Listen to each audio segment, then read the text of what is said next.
In this video, I'm going to show you real quick how to reset the service interval or oil reset on a 2021 Hyundai Santa Fe. It's a pretty simple process once you know what you're looking to do. What you're going to do is use the directional pad and this little menu button here. First, I'm going to press the menu button until you get to user settings. Once I'm to user settings, I'm going to press the down arrow until you get to convenience. Once you get to convenience, then I'm going to push down on this button for OK. And I'm going to press the down arrow a couple more times to get to service interval. Then typically what will happen is you'll have this service interval already checked, and then to reset the service light on it, you're just going to go to reset.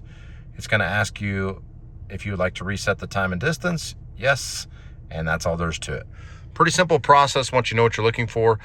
In the same screen here, you can adjust how many miles, the time, all that kind of stuff on your maintenance. If you have any questions, leave them in the comments section.